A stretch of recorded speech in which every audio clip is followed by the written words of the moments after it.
Hola, soy Héctor. Y yo soy Juan Eduardo. Siempre hemos sido nerds, pero estamos demasiado desactualizados del mundo ñoño. Así que decidimos llamar a nuestros amigos nerds para que nos pusieran al día en los temas que nos interesan. Y así nació este podcast. Bienvenidos a Quiero Ser Nerd.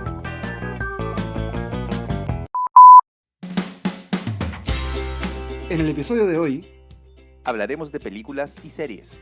Presenta la realidad o una especie de realidad alternativa en el cual en la Segunda Guerra Mundial los aliados perdían la guerra. El Eje ganaba la Segunda Guerra Mundial y conquistaba el mundo. Conversaremos sobre consolas y videojuegos. PlayStation 5 no está diciendo que van a ser los más poderosos o que tienen el hardware más potente. No, ellos dicen que van a vender una consola en donde los juegos van a ser más inmersivos.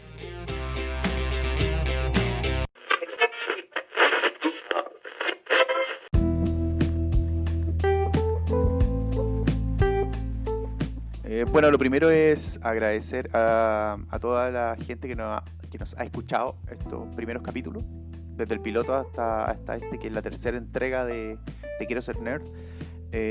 Muchas gracias a todos los que nos están escuchando, todo los feedback, la retroalimentación que nos han dado, los consejos que nos han dado, todo es muy bien recibido y la idea de este podcast siempre es mantener contacto con todos y estar actualizado.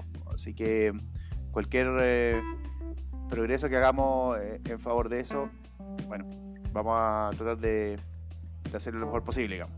De hecho, hemos recibido muchas respuestas de gente que nos ha mandado noticias y audios. Eso se agradece mucho. Sí, hoy día tenemos una selección de noticias bien buena y también tenemos una pregunta de uno de nuestros auditores. La primera pregunta que nos hicieron al programa. La vamos a tirar al aire y vamos a ver cuál es la respuesta. Te adelanto una noticia que tengo aquí en mi celular, estoy leyendo justo ahora. Hay un rumor de que en la próxima Spider-Man 3 va a aparecer Tobey Maguire y Andrew Garfield, que son los anteriores Spider-Mans. Tobey Maguire, acordémonos que él hizo de Spider-Man cuando se enfrentó al Doctor Octopus. Claro, en la trilogía que hizo Sam Raimi, que era la más conocida, creo yo, la más recordada. Fue por ahí por los años 2000 al 2005, creo, algo así. Y después Spider-Man se cambió al actor Andrew Garfield, que era ya como más adolescente, es cuando actuaba con Emma Stone, y ahí se enfrentaban, ¿a quién era? Era al hijo del Duende Verde, creo. Sí, también estaba Electro. Electro era... Electro tenía. Era el que se rumoreaba que también va a estar en la nueva Spider-Man. Sí. Es interesante que aparezcan los tres juntos porque se hizo el año pasado una película de animación del Spider-Verse que le llaman, que son todos estos universos donde hay diferentes formas de Spider-Man.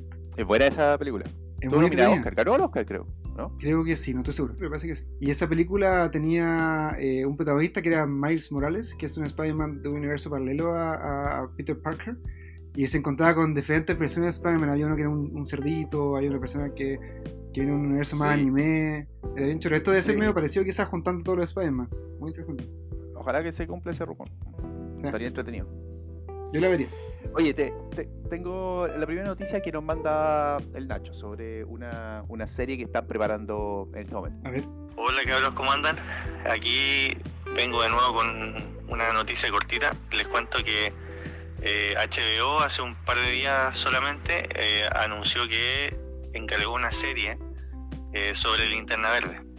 La serie sería, la primera temporada en el fondo, que es la que se está haciendo, sería de 10 capítulos de 1 hora cada uno.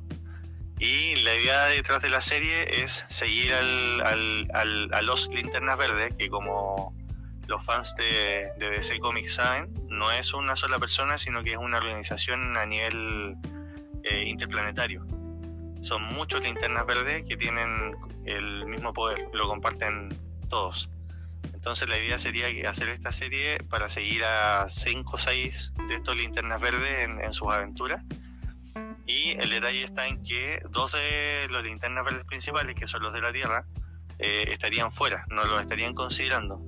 Se rumorea de que esto es porque quieren revivir la película después del fracaso que fue la de Ryan Reynolds y presentarla como una película de estas de parejas, en el fondo, de dos amigos que hacen equipo, y serían en el fondo los 2 Linternas Verdes más conocidos de la Tierra, que es lo que están faltando. No hay muchos detalles tampoco, solamente que HBO encargó esa primera temporada de 10 capítulos y que estarían estos Linternas Verdes, que son los más importantes, los estarían dejando fuera. Así que ahí hay que estar atento a las noticias y a ver de qué se trata, y ojalá que no sea un fracaso como la última película. Así que eso, les mando un abrazo y saludo a todos los que nos escuchan. Estaría buena una serie de Linterna Verde, ¿eh? Me gustaría ver una cosa bien hecha, así, pues, como dice el Nacho. Bueno, si es de HBO debe estar bien hecha. HBO siempre le pone plata a sus producciones. Le pone buen guión, le pone buena producción. Sí. Ahora, Linterna Verde, bueno, como dice el Nacho, hubo un fracaso con Ryan Reynolds en el último papel de Linterna Verde, que era una película bien mala. Pero Linterna Verde tiene un potencial bien grande. Es como un superhéroe bien desconocido en general. Todo el mundo Sí. como que sabe que en algún momento ha visto que tiene su traje con su símbolo verde con blanco, digamos, en el pecho, pero tiene un Sí, es anillo, digamos, que tiene mucho poder y qué sé yo, y que es una asociación, como dice el Nacho también, planetaria, como de especie de policías, digamos, pero es un superhéroe bastante rezagado. No, de hecho, la gente que lee cómics, que son más fanáticos que nosotros, por lo menos, que se lee todos los cómics que salen, concuerda que La Noche Más Oscura es una saga que sacó Linterna Verde hace unos 10 años atrás, y dicen que son una de las mejores sagas que se han hecho en la historia de los cómics. Fue súper importante en su momento, pero claro, obviamente nunca se hizo película porque como le fue mal a la película que sacaron en los cines, nunca se hizo esa trama. Estaba pensado hacer secuela de eso. Hasta ahí llegó la película. Y esa trama de La Noche Más Oscura es de Linternas Verdes. Claro, sí. Es del universo de Linterna Verde, y hay unos conflictos internos porque está Linterna Verde y Linterna Amarilla. Es muy complejo el universo de Linterna Verde. Yo lo conozco muy bien, tampoco no le digo tantas cosas, pero esa serie me acuerdo que decían que eran las mejores. Yo la empecé a leer y como no entendía tanto, lo dejé en pausa en su momento. Pero supuestamente el plan era hacer una película de esa trama. Ah, listo. Bueno, ojalá que acá tomen tramas como esa. Igual Ryan Reynolds siempre se burla de su rol en la película, ¿eh? De hecho, cuando hizo Deadpool también salía un par de chistes a que no, yo nunca he sido un personaje así, qué sé yo. Es que Ryan Reynolds siempre hace ese personaje. O sea, todos los personajes que hace Ryan Reynolds hace de él mismo prácticamente. Claro. Que no se toma nada en serio. O sea, Deadpool era el superhéroe que tenía que ser ese weón. Era, bueno, no le puedes poner nada más que ese. Ahora te traigo otra noticia, la trae en realidad Carlos, nos mandó el audio con la noticia sobre una novela gráfica chilena que fue publicada hace poco, bastante nueva, y que habla sobre un mundo distópico basado en una de las tribus indígenas del sur de Chile y el sur de Argentina, en la Tierra del Fuego, en la Patagonia, bien al sur, en el fin del mundo. Había una tribu indígena que se llamaban los Selknam, o los Onas a veces. Muchas veces le llaman Onas o Selknam. Resulta que esto era una tribu que, cuando Magallanes pasó por el estrecho Magallanes y vio que habían fogatas en la Tierra del Fuego, supuestamente eran los Selknam que estaban, digamos, haciendo fuego en sus tribus. Ellos son los reales habitantes de la Tierra del Fuego, y ellos fueron extintos hace el siglo pasado, en un genocidio Selknam que uno lo puede encontrar en Google si es que lo busca, y resulta que esta novela tiene relación con eso. Hola amigas y amigos de Quiero Ser Nerd. El fin de semana pasado se estrenó en el Festival Internacional del Cómic de Santiago, esta vez en versión virtual, una novela gráfica nueva denominada Mecha Selknam Soren. Es una novela ambientada dentro de la cultura del pueblo Selknam, y mezcla eso con estos robots gigantescos mechas de origen japonés. Y la historia está protagonizada por dos mujeres que en estos mechas pelean por las reivindicaciones y el respeto hacia el pueblo Selknam, aparentemente en un futuro alternativo en que después del genocidio de los Selknam, ellos, los descendientes que sobrevivieron, se recluyen en un lugar y evolucionan, algo así estilo Black Panther, me imagino. No he leído la novela aún. Encuentro bastante interesante la premisa. Voy a comprarme la novela, yo creo, la voy a leer. Me gusta que salgan cosas nuevas del género ciencia ficción y cómic en Chile y en Latinoamérica en general, así que a ver si comentamos después qué tal me parece. eso, yo los invito a que lo chequeen, se nota interesante, y a ver si hablamos de esto en una próxima oportunidad. Un saludo a todos. Suena muy interesante. Sí, súper. Está súper interesante esta premisa, como dice el Carlos. Sí, me parece muy volada, interesante esa de mezclar los mechas japoneses con esta cultura de Selknam milenaria que tampoco se sabe tanto, entonces como que esta fantasía de mezclar estos dos mundos es súper interesante. Y de hecho los Selknam, parte de sus vestimentas tribales, digamos, cuando hacían ceremonia, se ponían unas cosas, digamos, unas cosas en la cabeza con máscara y se pintaban Sí, el se cuerpo. pintaban los cuerpos con rayas, con símbolos, con patrones, sí. Claro, me gustaría ver si es que esta novela gráfica tiene esos mismos diseños. Yo creo que obviamente los mechas de ahí se deben haber basado en eso. Y es interesante ver como vamos a conversar en varias de estas secciones, es interesante ver cómo hay mundos distópicos de el decir qué hubiese pasado si, en este caso, qué hubiese pasado si es que los Selknam estuviesen vivos y tuviesen mechas gigantes que disparan misiles. Exactamente. Esta no es propiamente una sección de noticias, pero sí recibimos nuestra primera pregunta para el programa a través de uno de nuestras auditoras. Nos hace una pregunta para que le podamos responder, y también dejamos invitados a toda la gente que quiera hacer alguna pregunta, la pasamos al aire y vemos si es que la podemos responder. Se pueden meter en anchor.fm/quiero ser nerd, y ahí uno puede mandar un mensaje de audio nos llega directo a nosotros para que pongamos la pregunta al aire. Escuchemos la pregunta entonces. Hola Héctor, hola Juan Lalo, aquí está Adri desde Berlín, los saludo. Quiero felicitarlos por su podcast, Quiero ser nerd, está buenísimo. Y la pregunta que les tengo es, ¿cuáles son esas 3 películas que todo nerd tiene que haberse visto en su vida? Porque quiero ser nerd también, necesito saber para vérmelas. Un abrazo muy fuerte y felicitaciones en su podcast. Bueno, primero muchas gracias a Adri por la pregunta que nos manda. ¿Pero está difícil? Sí. Está difícil la pregunta.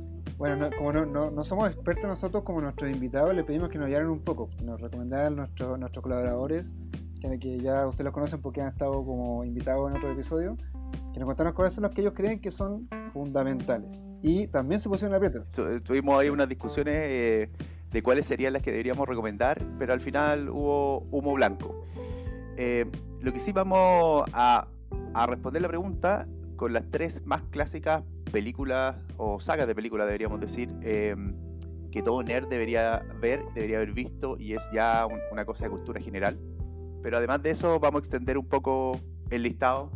Bueno, esas 3 que son como ya cultura general que decía Héctor son Volver al futuro, una trilogía de películas sobre viaje en el tiempo del año 85, de la primera por lo menos, que todo el mundo conoce ya a Marty McFly cuando viaja a conocer a sus papás 30 años antes, y el famoso Dr. Emmett Brown, científico loco, que viaja en el DeLorean, que es uno de los autos más reconocidos justamente por la película.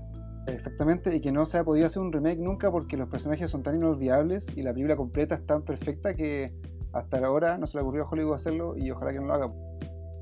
La segunda película de estas clásicas es El Señor de los Anillos. Si bien El Señor de los Anillos es una película que se estrenó, digamos, iniciado el año 2000, siglo XXI, está basada en un libro que fue escrito en los años 70 por Tolkien, y que es uno de los clásicos de fantasía que todo nerd se ha leído. Por ende, esta saga de películas, que están los 3 películas del Señor de los Anillos, y después salió la precuela, entre comillas, que es las 3 películas del Hobbit, marca una pauta de lo que todo nerd debería saber de los clásicos de fantasía. No, de hecho yo creo que incluso hoy día todo lo que se ha visto de fantasía en televisión, en videojuegos, en todo, se basa un poco en este mundo creado por Tolkien, así que es un referente muy importante. Y la otra saga importantísima que todos deben conocer es la saga de la Guerra de las Galaxias, o Star Wars, que, bueno, son muchas películas, así que es complicado que se elegir las mejores, hay un debate en cuáles son buenas, malas, qué les gusta a los fanáticos, qué sé yo, pero la saga original, que son el episodio 4, 5 y 6, donde aparece la historia de Luke, aparece Yoda con la princesa Leia, Han Solo, Chewbacca. Esas 3 películas son las clásicas que hay que ver sí o sí, porque son referentes para la ciencia ficción del día de hoy. Y digamos que esas 3 películas, ya tanto Volver al Futuro como El Señor de los Anillos y Star Wars, son referencias clásicas porque incluso aparecen en otras series que uno ve. Recurrentemente uno puede ver cualquier tipo de serie, ya sean comedias románticas, pueden ser series de ficción, pueden ser series de suspenso, y va a aparecer quizás algo que hace referencia o a un anillo, o a Darth Vader, o en este caso al Dog, o a Viaje en el Tiempo.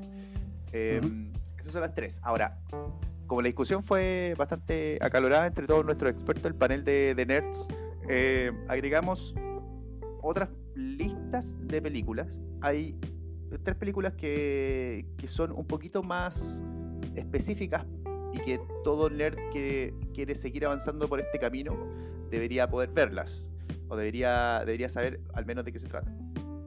Bueno, de esta nueva lista, que son como clásicos un poco más, como dices tú, un poco más profundos quizás, nos encontramos con Matrix, que es una película del año 99 que tuvo 2 secuelas, que habla mucho de esta nueva generación de hackers y de computación y qué sé yo, y habla un poco la historia de Neo, que es un personaje que se da cuenta que está viviendo en un mundo que pensaba era como el de nosotros, pero en realidad es virtual, y hay toda una historia por detrás de qué está pasando con el mundo, que en realidad es súper interesante.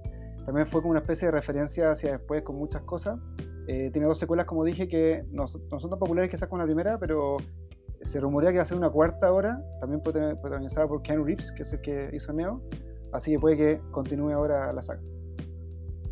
La segunda de este listado es Blade Runner. Hay 2 películas de Blade Runner. Hay una secuela que se hizo ahora hace poco, pero la original es de 1982 y es una película de ciencia ficción dirigida por Ridley Scott, donde aparece un Harrison Ford bastante joven y que trata sobre básicamente la relación que hay entre androides en un futuro cercano, que en ese mundo se llaman replicantes, y que básicamente uno no puede reconocer quién es androide y quién es replicante, y hay una especie de detective que resuelve problemas, digamos, crímenes relativos a estos replicantes. Este también es uno de los clásicos para llegar al camino, a este camino, gran camino de ser nerd, y uno puede ver tanto la película original como también la secuela, y que la protagoniza Ryan Gosling, con algunas actuaciones especiales también en esa película. Y la otra, como clásico un poco más profundo de ciencia ficción y de fantasía que puede ver todos los nerds para convertirse en un nerd de verdad, es, creemos nosotros, una película de animación, particularmente animación japonesa, que fue muy importante en los años 90, que es lo que creó un poco todo este mundo ñoño de ese lado. Y hay 2 que destacan mucho de esa época, entonces no sabemos muy bien cuál de las 2 elegir, así que vamos a hablar ambas. Una es Akira, que es una película basada en un manga, que es un cómic japonés homónimo, que fue probablemente la primera película como importante que salió en América de animación japonesa, entonces como que marcó un poco la entrada de mucha gente de la animación.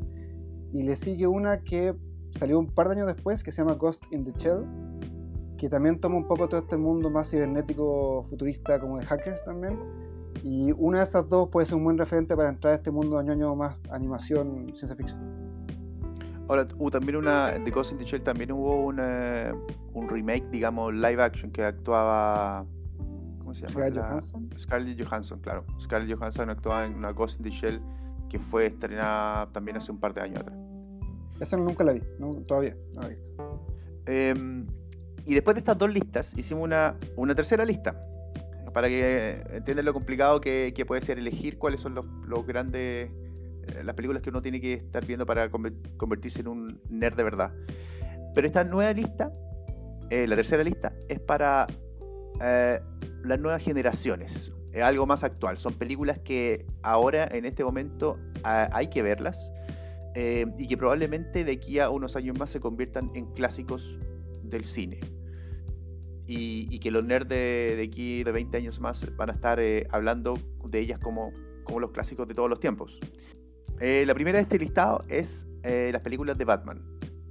Esencialmente la trilogía de Christopher Nolan, que es la trilogía más reciente y una de las mejores evaluadas por la crítica y por la audiencia.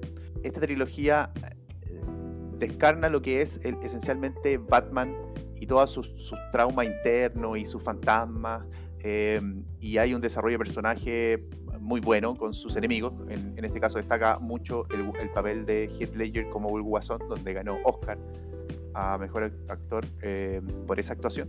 Esa sería la primera del listado que resume un poco todo lo que es los clásicos de superhéroes más oscuros. No, y de hecho también Batman fue tan importante esta trilogía nueva que la nueva que va a salir el próximo año probablemente por todo esto del coronavirus, que es la que protagoniza Robert Pattinson, tiene un tremendo peso en la espalda que superar porque fue súper masiva esta Batman y se convirtió en referente hoy día. Por ejemplo, el Guasón de ahí es casi insuperable, en la versión de Batman también en el mundo súper insuperable, es bien complicado llegar a su zapato. Que fue el peso que tuvo Ben Affleck al interpretar a Batman, claro, después de haber interpretado Christian Bale. Claro. Ahora, personalmente me gusta mucho Ben Affleck como Bruce Wayne. Yo encuentro que era muy bueno, que era como ese viejo amargado que tuvo todos estos años de soledad, sin pareja, sin amigos, luchando el crimen. Me gustó. Sí, no me molesta Ben Affleck como Batman. Vamos a ver cómo lo hace Pattinson. Claro. Bueno, la segunda película o saga que podemos recomendar también de la nueva generación, que dijo, como dice Héctor, es la saga de Harry Potter, que está basada en los libros de la escritora J.K. Rowling, que son 7 principalmente los libros. Las películas son 8 porque el libro 7 fue partida en 2 películas, y que a pesar que la primera fue el año 2000 creo, o 2001, toda la gente que venía desde antes leyendo los libros, toda la gente que creció con las películas, que salió más o menos una al año, como fue creciendo esa generación, hoy día son súper importantes. Fue un cambio generacional importante de la fantasía, donde mucha gente partió leyendo desde niño estos libros de fantasía, y eso abrió un mundo también a todos estos otros libros como Señor de los Anillos o qué sé yo. Entonces Harry Potter también es muy recomendable. Y por último, la última película, o también saga de películas, son la saga de las películas de Marvel, que eso ya es bastante más actual y lleva varios años sacando películas tras películas de diferentes superhéroes. Si tuviéramos que englobar todas en una sola, probablemente sería la primera de Iron Man, que sería la más característica porque fue la primera de toda esta saga de toda esta saga de películas, claro, y marcó un antes y después porque, digamos, le fue tan bien que ya empezaron a tomar vuelo los directores y los productores de las demás series, de las demás películas, digamos, de esta serie, para poder realizar toda su saga. Anteriormente no habían tantas películas de superhéroes. Anteriormente, digamos, en los años 80, 90, de los 70 hasta los 2000 no habían tantas películas de superhéroes, salvo algunas grandes como la Batman. La Batman Tim Burton, también la Superman, sí. Y que eran como independientes la película. Y no eran tantas, y de hecho hay varias de Superman que se cuestionó si eran tan buenas o no. Ahora ya esto es todo lo que ha pasado con Marvel. Ha sido indudablemente un éxito. Ha sido indudablemente algo que le ha gustado a todo el mundo. Y de hecho, para aportar lo que estás diciendo, creo que lo más importante que ha hecho Marvel es que uno puede ver una película de Capitán América o de Thor y como que puede que funcione bien, pero lo que hizo Marvel fue por fin juntar una película que no sé si han escuchado, que se llama Los Vengadores o Avengers, que junta a todos estos personajes también donde están todos en la misma película como un grupo, y eso nunca se ha visto en el cine antes. Eso es verdad, crearon todo el universo en conjunto. Claro. Antes eran, como decís tú, superhéroes aislados. Acá ya interactúan entre sí, porque llegan los Guardianes de la Galaxia por un lado, llegan los Vengadores por otro lado, llegan incluso algunas series, los Agentes de S.H.I.E.L.D., por ejemplo, como serie de televisión que se trata sobre ciertos personajes que aparecen en las películas, y todo el entramado que se genera es lo que le da la riqueza a esta serie de películas. Así que bueno, ahí tenemos 9 películas. 3 listas separadas por 3 películas, los clásicos, Igual hicimos trampa, pero respondimos la pregunta. Sí, yo creo que lo importante es llevar a todo el mundo a que quiere ser nerd por el camino de la luz a convertirse en este nerd. Y bueno, un listado de las clásicas, un listado de las un poco más pro, y un listado de las nuevas generaciones para que se entretengan viéndolas. Bueno, muchas gracias, Adriana, por su pregunta. Fue interesante el desafío y ojalá se motive más gente a enviar más preguntas o sugerencias.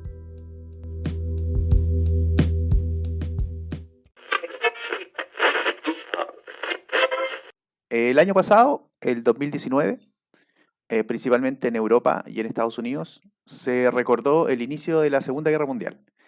Se cumplieron 80 años del inicio de la Segunda Guerra Mundial. Hubo hasta un acto aquí digamos, en Europa entre Francia y Alemania, recordando lo que la humanidad no quiere que vuelva a ocurrir.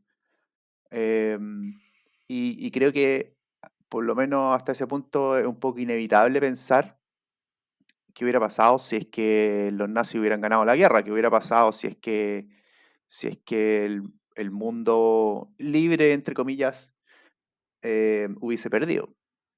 Sí, po. Es re interesante pensar que a veces con un pequeño cambio el efecto mariposa puede hacer que el mundo completo cambie. Pues si hubiera ganado Hitler en ese momento, el mundo ¿cómo sería hoy? Completamente distinto. Claro, sería interesante saber qué hubiese pasado, como sería interesante saber qué hubiese pasado en varias cosas, pero fue probablemente uno de los eventos más importantes de la humanidad. Bueno, hay un libro que habla sobre eso, un libro de un escritor de ciencia ficción bien conocido que se llama Philip K. Dick, que hablaba sobre qué hubiera pasado si es que hubieran ganado los alemanes. Ese libro es viejo, sí, es como el 60 y tanto. Y bueno, ya que me estoy terminando la serie de The Boys, que nos recomendó el Nacho la vez pasada, hablamos con él para que nos comente sobre la serie basada en ese libro, que se llama The Man in the High Castle, para que veamos si vale la pena o no verla.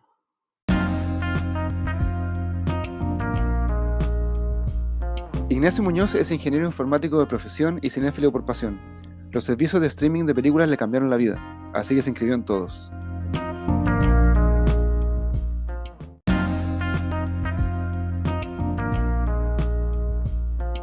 Gracias, Nacho, por venir de nuevo a contarnos sobre series. Es bueno tenerte de vuelta en el programa.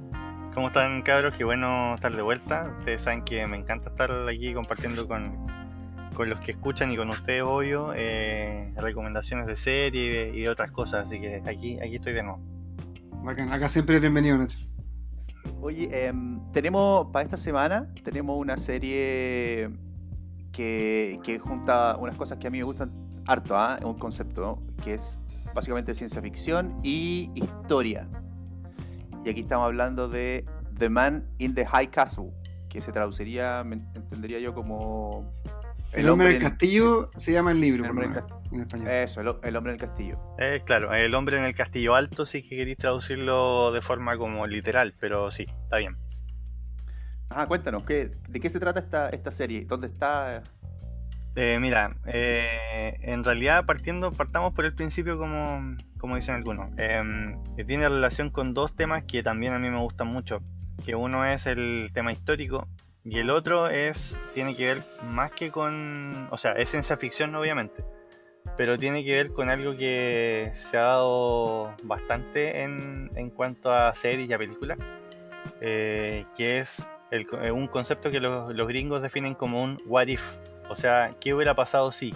Claro. ¿Está ahí? Entonces, así como, no sé, yo creo que es algo que nosotros hacemos constantemente, pero a nivel súper básico. O sea, ¿qué pasa si en vez de decirle esto le hubiera dicho esta otra cosa, por ejemplo? O ¿qué pasa si en vez de haber ido a tal parte a tal hora me hubiera quedado en la casa? Y, claro.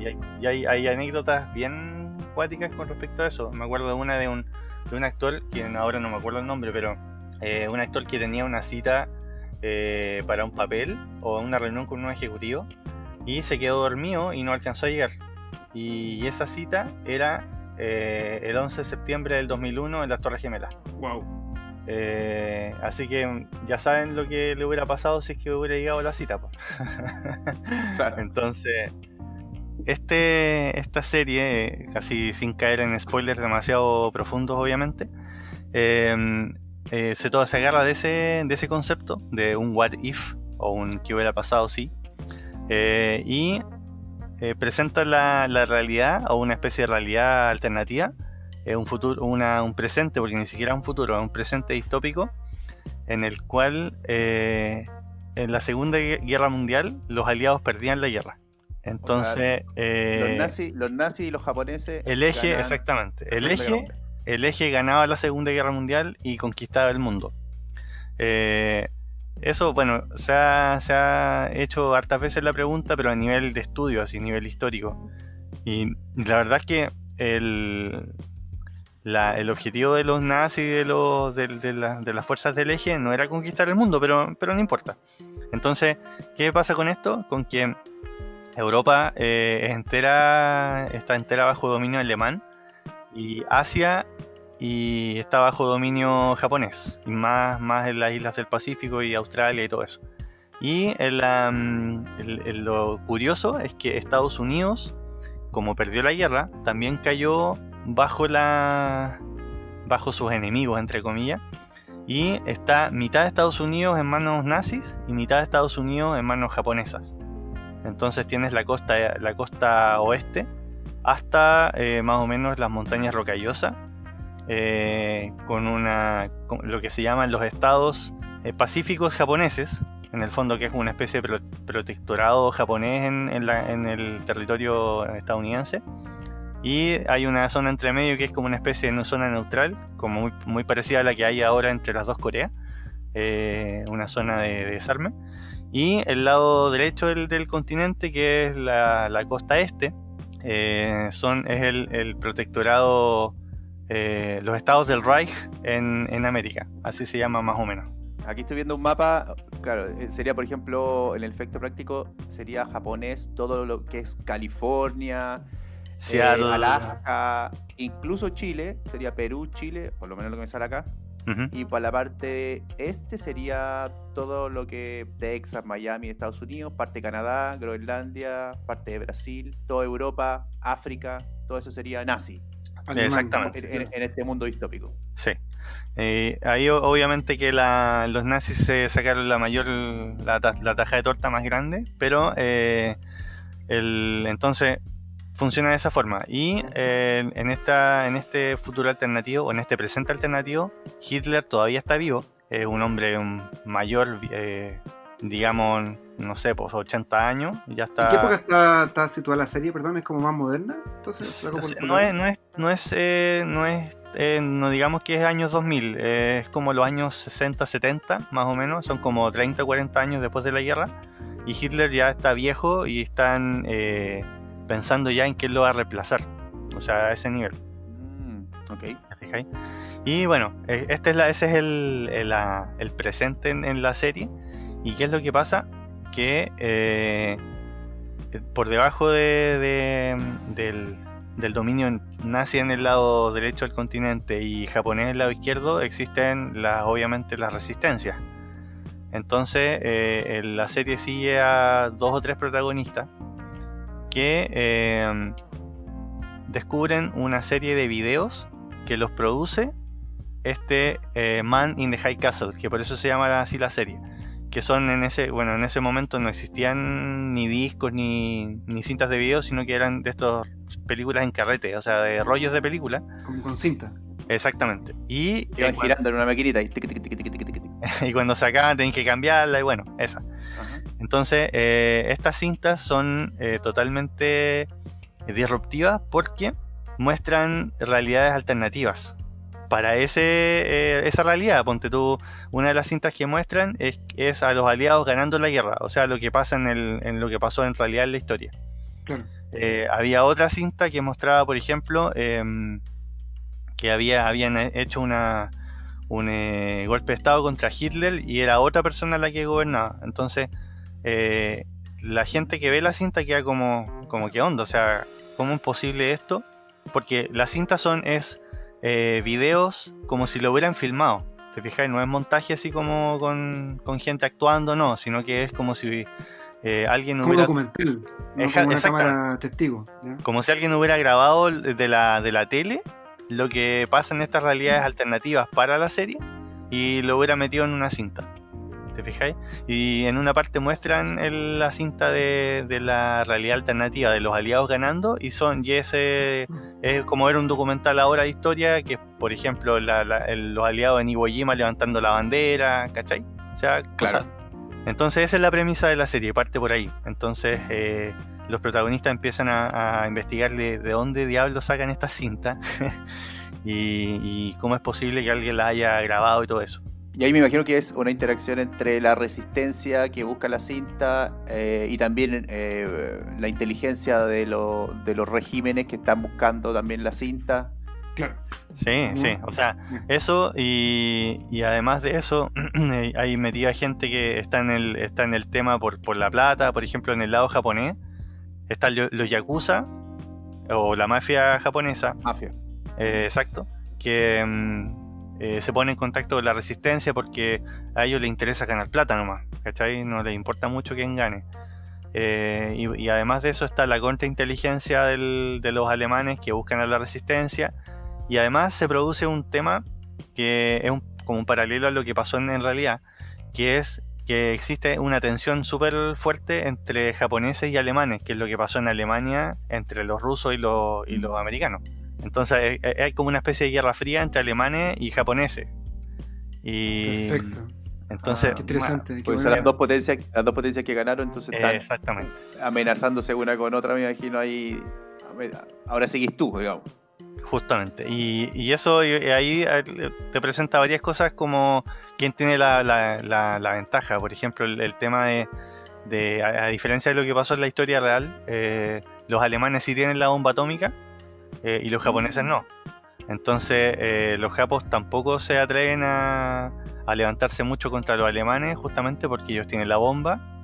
Y bueno, ahí no quiero entrar en más spoilers, pero en un momento se equiparan las fuerzas y empieza este tema de que los japoneses quieren atacar a los alemanes, pero no se atreven porque los otros tienen la bomba. Bueno, y ahí entre medio está la resistencia, que son los protagonistas, que son los que se encuentran se encuentran con estas cintas y tienen que saber de dónde salieron. Y bueno, o sea, la muy serie se llama entretenida, así porque la persona que produce esas cintas es un hombre que vive en un castillo o se hace llamar de nombre en el castillo y No. tienen que buscarlo. ¿Algo No, así? o sea, ese es el nombre que le ponen, pero es como un nombre en código, porque en verdad no vive en un castillo. Perfecto. No. Pero sí, de eso se trata más o menos. Oye, Nacho, esta serie está basada en un libro, ¿no? Sí. Y es un libro de uno de los autores más importantes de la ciencia ficción, que es Philip K. Dick. No sé si lo conocen. Blade Runner está basado en un cuento de él, ¿no? Un libro de él. Philip K. Dick es el que escribió un libro que se llama ¿Acaso las ovejas sueñan con... No, ¿acaso los robots sueñan con ovejas eléctricas? Ese, sí. Él es el autor del libro en que se basa esta serie. Entonces, tiene un muy buen trasfondo. O sea, Philip K. Dick es un actor pero reconocidísimo a nivel mundial en cuanto a ciencia ficción. Y él es el autor de la idea, en el fondo. Y la serie, la verdad no sé qué tan fiel es al libro, pero sí, como serie, es buenísima. O sea, tiene una crítica muy, muy favorable en cuanto a votos y a ese tipo de cosas. Oye, ¿y dónde puedo ver la serie? ¿Dónde está disponible? Esta serie es de Amazon, para variar. Ujú. Y de hecho fue la primera serie seria que hizo Amazon. Fue como su punto de partida para lanzar en Amazon Prime. Y fue como su caballito de batalla en un principio. Y por eso mismo tampoco no es muy conocida, porque como Amazon Prime ahora recién está agarrando popularidad, la serie está como media enterrada si tú la buscas, y está obviamente, pero no es muy conocida. Claro. ¿De qué año es? ¿Qué año empezó y cuántas temporadas tiene esta? La serie son 4 temporadas. La primera temporada fue del 2015 y la última el 2019. Ah, ya terminó. Sí, es una serie que ya terminó. Y la cuarta temporada, que es donde se cierra la serie, quedó en eso. O sea, cerró en la cuarta temporada. Y hay harta gente que ha preguntado si es que en alguna vez van a hacer la quinta, pero la verdad que lo veo poco probable, porque la serie terminó, cerró en la historia, entonces no creo. Yo escuché que a Jeff Bezos, que el dueño de Amazon, le gustaba full esta serie. Sí. Que él personalmente como que le decía a los productores, ya pues, ¿y cuándo sale la próxima? Moviendo la muñeca ahí, Jeff. Ajá, bueno, el jefe. El jefe Claro, dice que sí. produzcáis la película que le gusta. Te Sí, toca hacerlo, yo creo. Claro, está complicado, sí, porque la serie, como les digo, se basaba en este libro, y en el fondo, si se ponen a hacer una quinta temporada, sería un poco peligroso, porque pasaría un poco con lo que pasó con Game of Thrones, que se le acabó el material base y ponerse a inventar se acabó el algo. Sí, y es complicado porque con hacer algo, es casi el paralelo con lo que pasó con Game of Thrones, porque George Martin, que es el autor de Canción de Fuego y Hielo, que es el libro en que se basó la serie, dejó de involucrarse en la serie y la serie se fue a pique. O sea, fue muy evidente el corte. El cambio. Claro. Y con esta serie yo creo que pasaría lo mismo, porque no tenían que basarte. Tendrían que empezar a escribir material original para la serie, y que dudo que sea de la misma calidad que lo que podría haber escrito el autor. Sí, suele pasar. Suele pasar. Quiero verla, me tinca mucho saber cómo sería el mundo paralelo, no hoy día, sino que hace unos 30 años atrás, con los aliados perdiendo. Súper interesante ver cómo era el día a día de la gente. en Estados Bueno. Unidos. Sí. Y eso es uno de los sucesos más importantes del siglo XX. Pues, bueno. Es Yo diría de la como- historia. Sí, uno de los más de la historia. sí, Claro, claro, probablemente. de los más grandes de la historia. Entonces, ¿qué hubiera pasado si el mundo se hubiera cubierto de nazis? Y es cuático, porque, por ejemplo, en el lado nazi de América, los nazis llevan a cabo todas las prácticas que ellos difundieron en Alemania cuando estuvieron en el poder. O sea, Limpieza racial. exactamente, a la Eh. gente que tiene discapacidades o que tiene problemas de enfermedades, la eliminan. Entonces, son nazis, de real nazis, pues no es así como que están gobernando y punto, sino que llevan todo su filosofía y sus prácticas a ese lado de América. Y por el otro lado, los japoneses, aunque no eran tan brígidos como los nazis en ese sentido, pero sí son súper discriminadores con la gente que no es japonesa o que no trabaja para ellos. Entonces, bueno, O sea, el tema racial está presente. sí, de todas maneras. Está bueno, Nacho. Oye, muchas gracias por contarnos sobre esta serie. La vamos a ver. Ahora, más encima está concluida. Eso yo creo que Sí. es un punto a favor, porque uno ya sabe, en estos tiempos cancelan series, Claro. pero han cancelado un montón de series. Entonces, Sí, saber que a la diestra y serie siniestra. concluyó, claro, saber que terminó y que tú puedes ver un final, ya diría que es como un lujo. Sí, y justamente eso te da la posibilidad de verla toda de una, que es lo que mucha gente hace cuando sale una serie. Bueno, un poco relacionado con lo que hablábamos la vez pasada de lo que pasó con The Voice, que la empezaron a sacar de a poco. Hay un montón de gente que alegaba porque no podían verla toda de una, pues esta, como ya terminó, Claro, no hay podía que hacer esperar. un binge, Maratón. como dicen los gringos, y verla toda de uno, si queréis.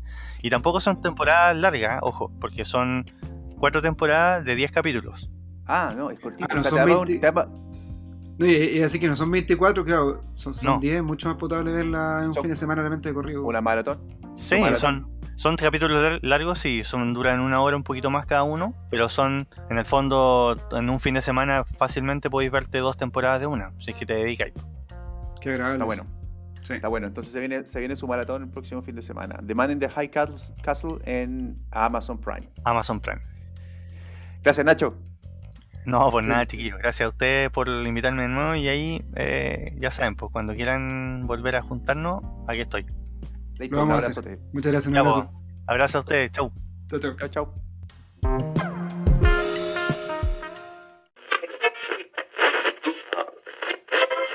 Te tengo un dato. A ver. El otro día estuve investigando un poco en internet para ver cuán grande era la industria de los videojuegos, porque últimamente había escuchado hace mucho tiempo que la industria iba cada vez creciendo y creciendo en cuanto a tecnología, en cuanto a la calidad de sus juegos, etcétera. Y porque la gente estaba, por ejemplo, habían actores famosos que participaban en videojuegos poniendo su cara, poniendo su voz, etcétera. Resulta que hace mucho tiempo atrás, digamos un par de décadas, los videojuegos empezaron a subir, y como dato, el 2016, la industria del videojuego tenía ventas por 101 billones de dólares. Eso contando los computadores, las consolas y los teléfonos. 101 billones. Billones. Mientras que y para poder compararlo con algo, la industria de las películas en Hollywood, digamos, y la industria de la música, entre las dos, o sea, todo lo que es Spotify, vender discos y todo lo que es Hollywood y todas las ventas que hacen en los cines, en conjunto dan menos de 70 billones de dólares. O sea, en el 2016 la industria del videojuego era un 60% más que la industria de las películas y de la música juntos. Pero eso es sumando todos los éxitos del pop, no sé, Billie Eilish, con todas las películas masivas de Marvel, de superhéroes que ganan mucha plata, todo eso no hace más de 2/3 de los videojuegos. Exacto. Ahora, ¿cuál es la proyección para el 2020? Ujú, Que también es interesante, porque el 2020 es un año bien particular porque la gente no pudo ir al cine, claro. por ejemplo, que es uno de los mayores ventas de los cines, pero sí pudo jugar mucho videojuego en su casa. La proyección para el 2020 son que la industria global de los videojuegos va a recaudar 160 billones de dólares, o sea, ahí estamos hablando de un 60% más que hace 4 años. Eso quiere decir, a grandes rasgos, que está subiendo, no sé, un 12% anual. 160 Impresionante. billones. Y la música en particular, perdón, la música con las películas van a llegar a algo cercano a los 70 millones de nuevo. Eso quiere decir que la música y las películas se quedan estancadas en la Y los industria, videojuegos van mientras los creciendo. videojuegos exponencialmente. Oye, qué heavy. Yo, O sea, igual en la industria de los videojuegos es súper grande. Yo soy jugador y, claro, sale un juego y es como un lanzamiento gigantesco, como decís tú, con actores famosos y tienen una cuestión de tecnología novedosa siempre que, no sé, hay también unos dispositivos que uno compra, que son estos mandos Bluetooth o una guitarra eléctrica que no se enchufa, una batería, qué sé yo.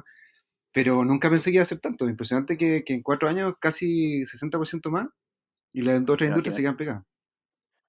Y año a año se está viendo más tendencias porque, por ejemplo, transmiten por internet estas como convenciones de videojuegos que son no sé, por ponerte un ejemplo, la Sony hace una Ujú. convención solo dedicada a videojuegos y hay empresas que son desarrolladoras de videojuegos que hacen sus convenciones para promocionar sus propios juegos.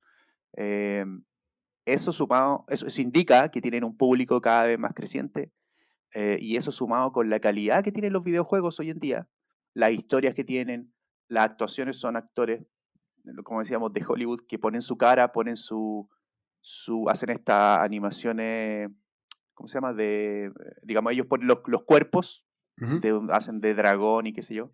Así que los videojuegos, que la industria del videojuegos esté en un boom, creciendo y quizás hasta dónde va a terminar. Sí, po. Igual es interesante saber que los videojuegos ganan tanto pensando en que igual gastan mucho, porque obviamente, o sea, me imagino yo que tener tantos desarrolladores trabajando en un videojuego que se demora a veces 4 o 5 años en hacerse, da la impresión por número que es mucho más caro que una película y que el producto final al final sea mucho más duradero que una película, porque un videojuego te puede durar, no sé, 80 horas de juego a veces o más, depende del juego que te gusta, lo puedes jugar 2 o 3 veces, Claro. es súper claro. Bueno, yo como te decía, soy jugador, tengo un PlayStation. No voy a entrar mucho en detalle por qué me gusta el PlayStation, porque podemos hablar en otro momento, pero tengo un PlayStation desde siempre. Yo soy muy fiel al PlayStation. Tuve el 1, el 2, el 3, ahora tengo el PlayStation 4 y va a salir ahora la 5, la consola número 5, la PS5. Eso escuché, a fin de año creo, o Sí, cerca sale. de fin de año. Sí, en una ¿Y, por, semana más. y qué pasa con las competencias? Ahí está la Xbox por un lado, la más grande competencia, y está la Nintendo por el otro lado. ¿Por qué te compráis siempre la PS5? Mira, me pasa que el tipo de juegos, por ejemplo, en Nintendo son más familiares. Uno siempre conoce como el Mario, estos juegos que son como más para niños, que son más como interactivos, como más bonitos, como más entretenidos, que también los juegan los adultos, pero digo, están pensados más para niños. Eso es la Nintendo. Y el PlayStation tiene una cosa más adulta, como que tiene más cosas, tramas mucho más fuertes, como más para adultos, como con sangre, o tramas mucho más ¿Y, complejas. y vale la pena comprarse la Play 5? Tengo la duda, porque Digo, sé, no, es que no la, sé, la Play, la Play 4 es súper buena, digamos. ¿Vale la pena realmente? ¿Qué sí. tanto mejor va a ser la Play 5? De hecho, me atrevería a decir que estos últimos 2 años o este año han sido como los pics de videojuegos que han salido. O sea, salió el God of War hace un par de años atrás, el Spider-Man también, que es exclusivo. Ahora va a salir, no, salió hace poco el Ghost of Tsushima, que es supuestamente uno de los mejores juegos que han salido últimamente. Todavía no lo he jugado, que es como medio samurai en la época medieval. Entonces, como que raro que anuncien ahora una Play 5, siendo que el Play 4 está como en su apogeo. Yo estaba pensando, si te tinca, podríamos llamar a Zenén, que para mí es un experto en videojuegos y sabe todo de PlayStation. Senen es probablemente uno de los de los jugadores, de las personas que más dedica tiempo a juegos de video y consolas. Me parece una muy buena idea. Sí, ya, llamémoslo. Llamémoslo. Vale. La pasión de Zenén González son los videojuegos. Dicen que cuando este ingeniero informático nació, venía con un control de PlayStation bajo el brazo.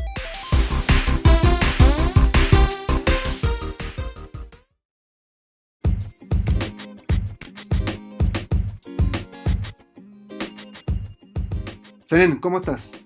Bien, bien. Qué bueno. Oye, muchas gracias por estar con nosotros hoy día hablando de PlayStation. Un tema que me encanta. Que tú eres experto en el tema, así que... Gracias. Así como experto, no mucho, pero digamos que le he dedicado un poco de tiempo. Es lo que va quedando cuando uno se va con las dificultades de la adultez. Claro, exactamente. Pero siempre hay que dejar espacio para el ocio, así que está muy bien. Claro. Oye, bueno, nos juntamos con Zenén para hablar sobre el PlayStation, que es una de las 3 consolas más grandes del mundo, que compite con Xbox, que es de Microsoft, y Nintendo, que tiene la Switch ahora, y la PlayStation 5. Y mi pregunta, Zenén, antes que nada o antes que todo, ¿vale la pena hacer un salto generacional hoy día entre la Play 4 y la Play 5? ¿Se justifica? Bueno, depende. Esa es la respuesta más honesta que te puedo dar. Desde un punto de vista de, por ejemplo, de que si vas a jugar algo nuevo de aquí el próximo año, no. Pero la gracia que traen las nuevas consolas es que pueden jugar los juegos de la antigua generación, digamos, con un mayor frame rate o con algún tipo de mejora. En particular, en el caso de la PlayStation, la semana pasada salió que por fin que va a ser compatible con el 99% de todos los juegos y que solo 10 juegos no van a ser compatibles, lo cual está súper bien. O sea, va a poder seguir jugando las cosas. Pero la PlayStation 4 y la PlayStation 4 Pro tienen el gran problema actual de que suenan como un motor de jet. Entonces, si tú vives en una casa, digamos, más o menos pequeña o con niños pequeños, como es mi caso, digamos que empezar a jugar y tener el zumbido constante de la consola como que pareciera que va a despegar es complicado. Por supuesto existen opciones de mandar abrirla y quitarle el polvo, lo cual reduce un poco los decibeles de los ventiladores, pero no completamente. Entonces la promesa es que la PlayStation 5 o la Xbox Series X son básicamente una caja quieta, o sea, callada y que no emiten calor con los juegos antiguos.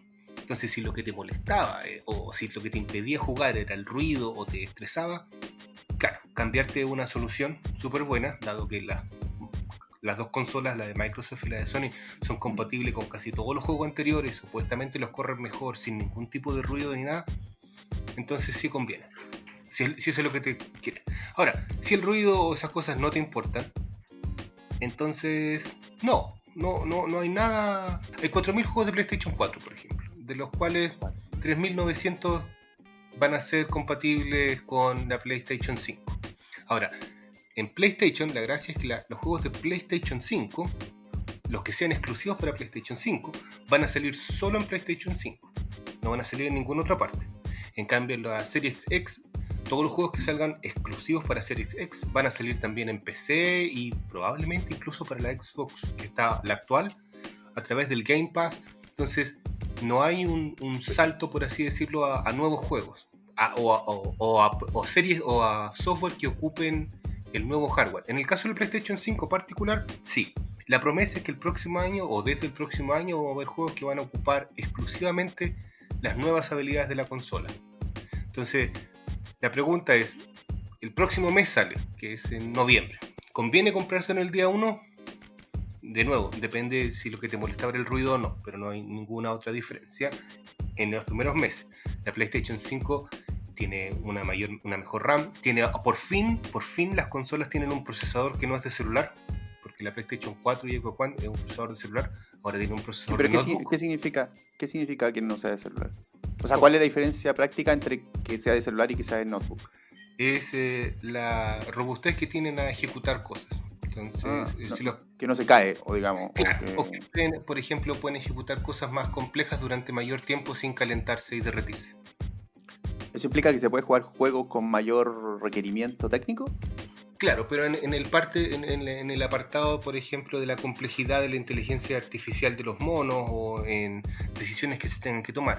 La parte de gráfica viene casi siempre dado por la tarjeta gráfica. que ambas son de AMD y que son básicamente la PlayStation 5 y la Xbox One, o sea, la Xbox Series X, tienen una tarjeta de video que no se ha todavía liberado para el PC. Entonces, cuando salgan, probablemente durante 1 o 2 semanas, van a ser el hardware más avanzado que existe hasta diciembre, donde van a empezar a salir el PC y el PC va los pedazos de silicón que AMD les vendió, los va a vender para PC y los PC van a tener lo mismo. O sea, para el efecto práctico, comprarse una PlayStation 5 solamente valdría la pena porque tiene menos ruido al jugar. Y si las cosas se ven más rápido y va a funcionar todo mejor. Y en ningún caso, por lo menos hasta al corto plazo, van a haber juegos diferentes, van a haber... Solo uno, hasta el momento el único que se ha supuestamente pronunciado es el Demon's Souls. Es un juego nuevo, o sea, es un remake de un juego de PlayStation 3, pero que va a tener nuevas gráficas, nuevo escenario, va a verse más bonito y va a ocupar el nuevo hardware. Ahora, oye, dime. Perdón. Ya. Oye, para entender un poco lo que está hablando recién en la parte tecnológica, antes que cambiemos el tema, yo leí 2 cosas y me gustaría explicar un poco qué significa cada una.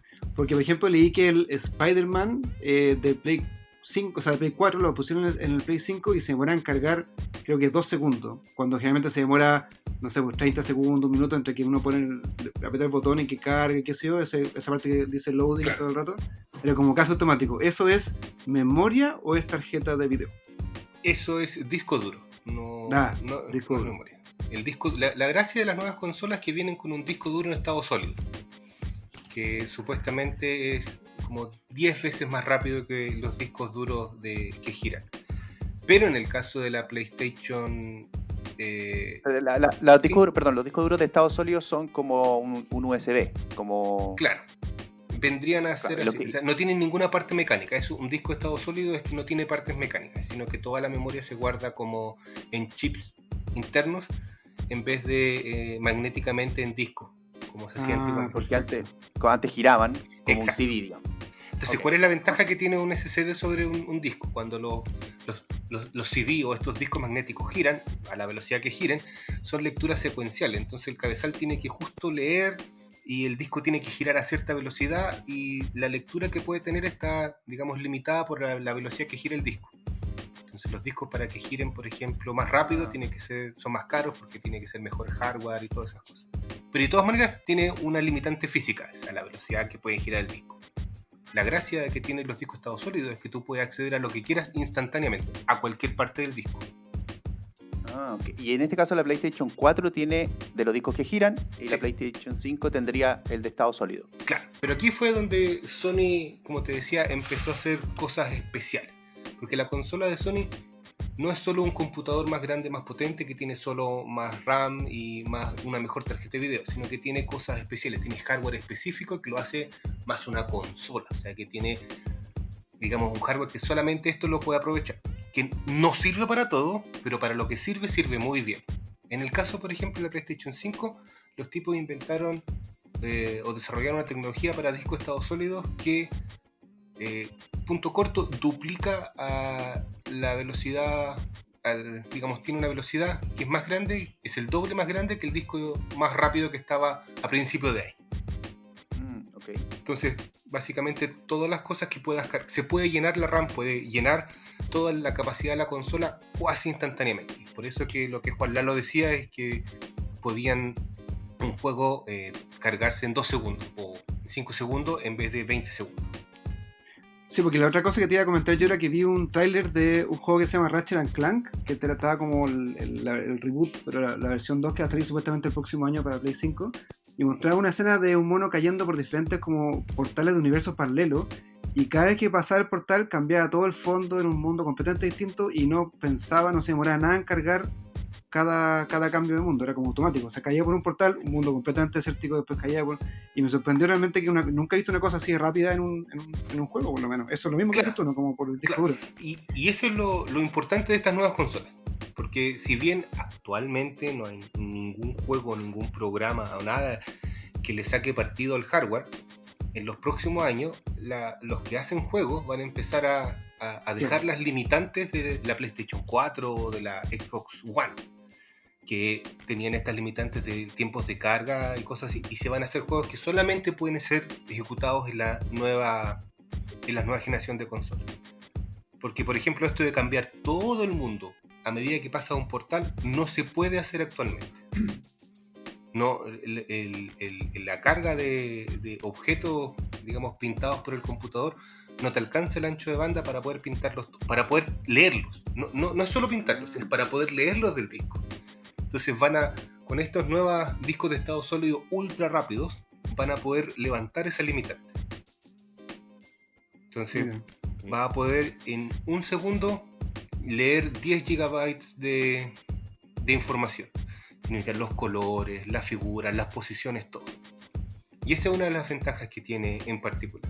La segunda ventaja que tiene la PlayStation 5 por el resto es que tiene hardware específico de audio.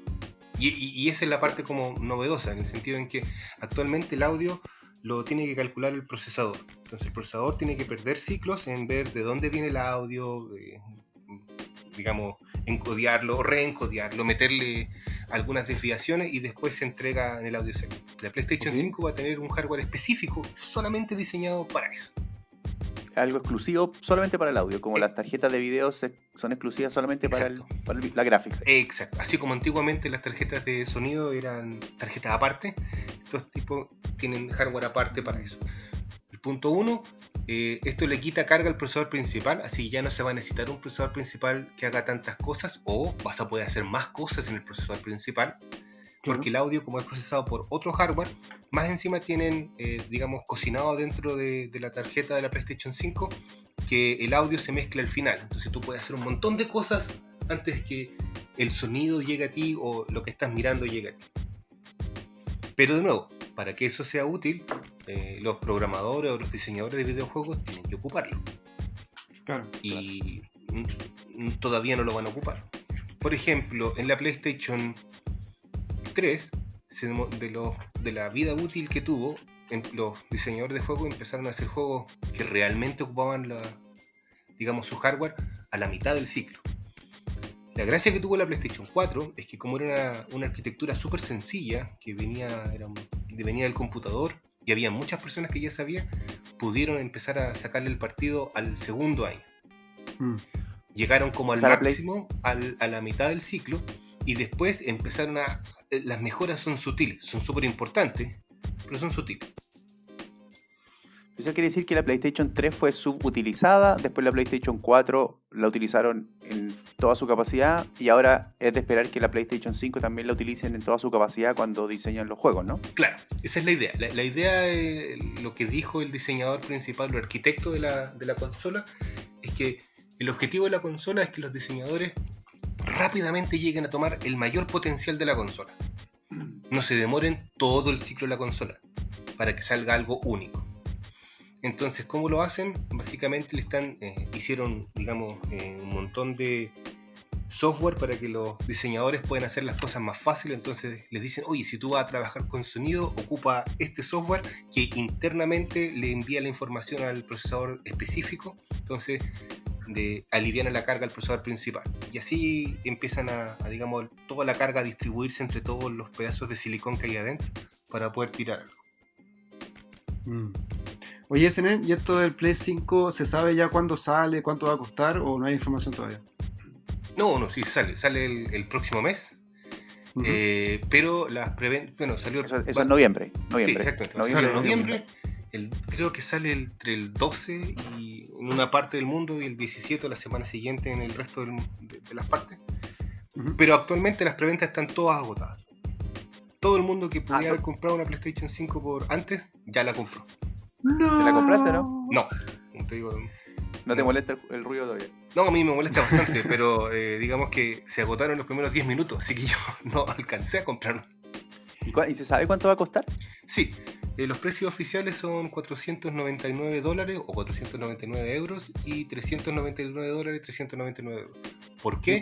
Porque hay dos versiones. Hay una versión que viene con un lector de discos. Hay una versión que es completamente digital. La versión completamente digital es más barata. Pero cuando dije 100% digital es que se compra un disco físico y no puede ocuparlo. No tiene lector para nada. No se O puede. sea, solo descargar juegos. Claro. Claro. Y ahí viene como el problema del monopolio. Entonces ahí uno tiene que balancear las cosas. Porque si bien la consola es más barata, si cuando es digital solamente la puedes comprar, todos los juegos los tienes que comprar a través de la PlayStation Store. Así que la PlayStation Store puede poner los precios que quiera y tú no puedes comprar un juego sin ello. Claro. En cambio, cuando son con Y disco, tampoco puedes prestar Claro. el disco. tampoco puedes Ni prestar. venderlo para recuperar el dinero de inversión ni nada. Exacto. Y Lo está cual se hace sujeto ahora con la a PlayStation 4. los draconianos términos de compras en línea de todo la Microsoft y Nintendo y Sony. Que tus juegos no son tuyos, son de ellos te los prestan mientras tú no irrumpas el contrato. Oye, me quedó una pregunta en la cabeza. Vale. Fuera de la PlayStation 5, fuera de que me quedó claro que tiene mejor sistema de sonido, digamos, porque está dedicado Claro. como tarjeta. Tiene mejor gráfica, tiene un procesador que va a procesar la información mucho más rápido, por lo tanto los juegos se van a ver mejor, más rápido, más lindos, van a sonar mejor, etc. Van a cargar más rápido. En este caso hay un juego que se llama The Witcher 3, que es súper famoso y que está para PlayStation 4. Ujú. Entendería que van a hacer el The Witcher 5, o el 4, o qué sé yo, la continuación lo van a hacer ya para PlayStation 5. A ver. Bueno, en particular The Witcher no van a sacar ninguno más porque los desarrolladores dijeron que The Witcher se acabó, ya hicieron los últimos juegos. Lo que van a hacer, Una lástima. van a sacar un parche del juego, van a sacarle un parche para liberar ciertas cosas que corran mejor en PlayStation 5. Bueno, probablemente un paquete de textura, algún otro tipo de procesamiento, pero en sí el núcleo del juego va a ser exactamente el mismo, va a ser el mismo juego. El otro juego que ellos están haciendo ahora es Cyberpunk 2077, el cual, de nuevo, está hecho y pensado para las consolas actuales, la PlayStation 4 y la Xbox One. Entonces, cuando salga la PlayStation 5 o la nueva Xbox, lo que van a hacer es sacarle un parche para que corran mejor, pero va a ser el mismo juego, no va a ser un juego nuevo. Pero el próximo año van a sacar juegos nuevos que van a correr solo probablemente en la consola PlayStation 5. O sea, por ejemplo, va a salir el Gran Turismo 7, que va a tener efectos especiales que solamente van a ser posibles por el disco, por el sonido y por las cosas internas que tiene. Y generalmente los estudios internos son los que aquí hacen la gran diferencia. Porque están los estudios independientes que hacen juegos para todo tipo de hardware, ya sea PC o cualquier consola. Después están los estudios internos de las mismas compañías. Sony tiene Guerrilla Games y Naughty Dog. Y Sucker Punch tiene un montón de estudios que hacen juegos particularmente solo para su consola. Esos juegos se espera que solamente puedan correr en la PlayStation 5, que ya no corren Que en la aprovechen el PlayStation potencial también de las cosas 5. nuevas. Exacto, que estén hechos y diseñados en torno a ese nuevo potencial. Porque Y para que no tenga juego en la PlayStation 5 también. ¿cómo? Digo, que cuando tú sacas una consola, también esperaría que la empresa que saca la consola saque los juegos para que yo tenga compre juegos para PlayStation 5 y no tenga solamente mi biblioteca de la Play 4. Claro, exactamente. Pero ahí va a depender, porque en el caso de las consolas, bueno, esa era la mentalidad antigua, como la de Nintendo. O sea, Nintendo tenía una consola y solo Nintendo hacía juegos para la consola Nintendo, y después venía un equipo que decía, yo quiero hacer un juego para tu consola, y le pagaba. Ahora esos pequeños equipos que le pagaban son corporaciones gigantes como Ubisoft o Electronic Arts, y que son los que hacen y publican los juegos. Entonces sus juegos también hacen vender consolas. Entonces ahí ya no hay un acuerdo tan único, y ellos también tienen que ganar plata, por así decirlo. Pero como tú dices, Oye, lo importante es que el dueño de la consola, en este caso Sony o Microsoft, haga juegos específicos para la consola para que sea justificable. y una otra pregunta. Fuera del tema de lo que hablamos de hardware y los juegos en particular, ¿la PlayStation 5 tiene algo para el usuario? Digamos, la PlayStation 4 puede leer, entiendo yo, puede ver películas ahí, puede escuchar puede ver Blu-ray, puede escuchar CD, Spotify, puede hacer Spotify, aplicaciones, o sea, es un centro de entretenimiento completo con todo. La PlayStation 5 me imagino que va a tener lo mismo, pero además de eso, ¿hay algo pensado de que tenga extra, digamos? ¿Algo nuevo, novedoso? Me encantaría saber, porque la otra, digamos, característica que ha tenido este año ha sido que Sony ha sido bastante hermético con qué cosas trae la PlayStation 5. De hecho, incluso no sabemos cómo va a ser la interfaz gráfica y no sabemos qué servicios van a traer. Como tú dices, deberían por lo menos traer lo mismo en la PlayStation 4, pero puede que ya no lo traigan. Lo que sí trae es un lector de Blu-ray de 4K. Entonces ahora tú podrías comprar videos 4K, o sea Blu-ray 4K, los cuales deberían poder verlo en la consola sin ningún problema. Así que, Pero esa es la versión que tiene el lector, pues no la Digital Edition. claro, obviamente si no puedes meterle un disco, no le puedes meter 4K. Claro. Ya. Oye, SNN, cuando salió el Play 2, me acuerdo, no, el Play 1 tenía como la vibración, después el Play 3 sacó el botón del medio y que era Bluetooth, el Play 4 sacó esta pantallita, era media touch. ¿Qué tiene de nuevo? ¿O tiene algo nuevo el control de la Play 5? ¿Es algo interesante? Bueno, lo que han, de nuevo, estos son puros cosas publicitarias porque como no tenemos la consola en la mano, no tenemos los controles en la mano, no te podría decir así. El eslogan que dice Sony es que han mejorado el nivel de vibración del mando. Básicamente, todas las vibraciones actuales es un cilindro con un peso no equilibrado que lo hacen rotar y eso hace que tú sientas como que se está vibrando. Y tienen controladores internos que dicen cuán rápido vibran, cuán rápido paran y cómo son los frenos. Eso es, digamos, las cosas que hay. Entonces tú cuando, por ejemplo, juegas un juego de auto y pasas por un terreno rugoso o chocas contra algo, el mando como que se mueve. Tú dices, Salta, claro. siento algo. El nuevo control, en vez de ocupar esos motores, ocupa algo más parecido como a ondas de audio. Que lo bautizaron como sensibilidad áptica. Significa que ellos pueden regular la profundidad o la forma de la onda que va a ser la vibración. Ya no van a ser motores, así que van a ocupar menos electricidad y ellos se puede controlar qué es lo que cómo van a sentir tus manos. Una de las cosas súper interesantes es que este tipo de vibraciones puede procesar una onda de audio. Entonces podría, por ejemplo, de nuevo, si tú vas andando en auto, en vez de configurar ellos cómo debería moverse el motor o cómo debería moverse el mando, ellos le pasan la onda de cómo debería escucharse las ruedas del auto y eso es lo que tú vas sintiendo en las manos. Wow, qué interesante, ¿eh? Entonces te daría supuestamente una nueva sensación de inmersión en esto. Y esa ha sido la palabra vendedora en todo este stand publicitario de este año, inmersión. PlayStation 5 no está diciendo que van a ser los más poderosos o que tienen el hardware más potente, no, ellos dicen que van a vender una consola en donde los juegos van a ser más inmersivos.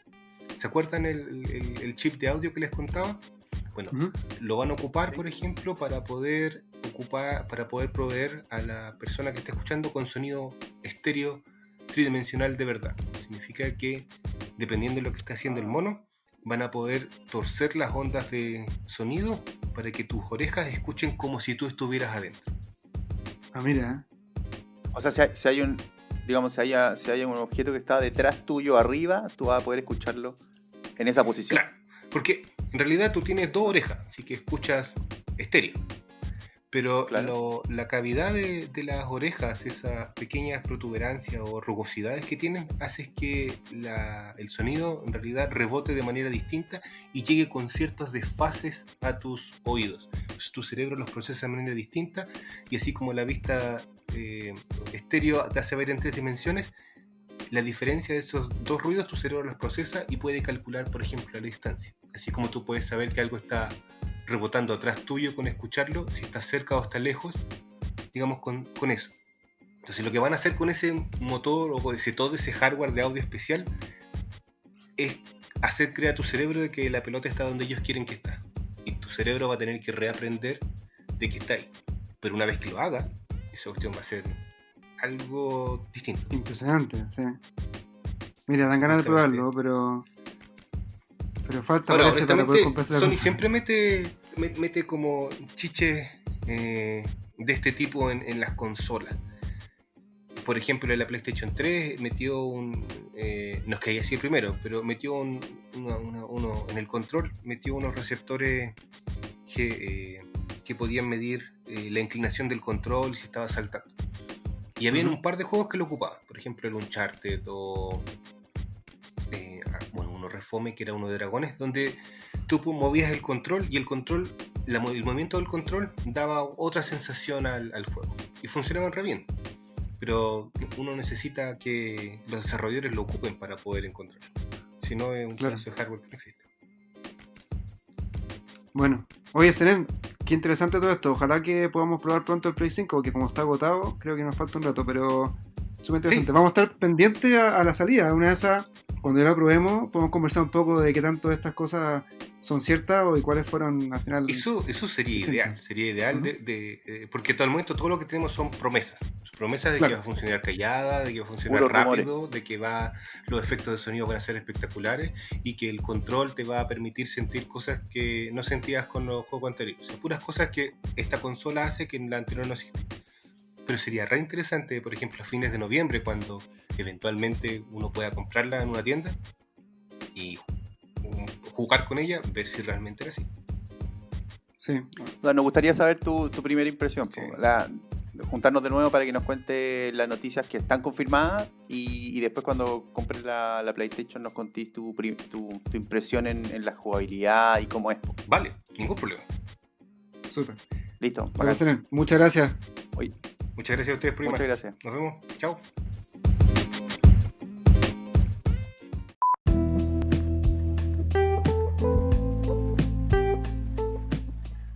Oye, otra vez Nacho me dejó con una serie para ver. The Man in the High Castle. Nacho siempre nos deja con tarea pendiente. Sí, todavía estoy viendo The Voice, pero voy a partir esa de inmediato porque como está justo en Amazon Prime, termino una y parto la otra. Sigue muy bien. Oye, estuvo muy bueno el programa también con todo lo que nos enteramos de la nueva PlayStation 5. A ver si es que vale la pena o cuánto tiempo estamos dispuestos a esperar para poder comprarla. Sí, me parece interesante que haya dicho que no hay ningún juego todavía nuevo para Play 5 porque quiere decir que no es necesario comprarlo y correr y comprar este precio exagerado que puede salir y si son ediciones media agotadas tampoco vale la pena pagar más por eso, mejor aguantarse un poco y comprárselo cuando ya sea más justificado. Bueno, también en este capítulo, fuera de las noticias, de nuestra sección de noticias que implementamos el capítulo pasado, tuvimos nuestra primera llamada de uno de los auditores haciéndonos una pregunta para nosotros y para el panel de expertos que conformamos este programa día a día. Así que también alentamos a todos los que nos están escuchando a que manden sus preguntas y nosotros le damos cabida a sus respuestas en este programa. Bueno, muchas gracias por haber escuchado este episodio y nos vemos la próxima semana con otro Quiero Ser Nerd. Un abrazo, Héctor. Nos vemos. Un abrazo. Chao, chao.